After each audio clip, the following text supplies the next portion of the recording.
Тот, кто делал этот автомобиль,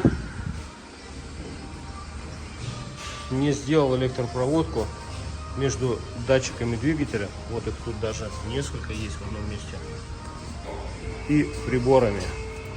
Получается, приборы есть, датчики есть, контакта нет. Вот для того, чтобы проложить новую проводку, пришлось вот так вот автомобиль задирать.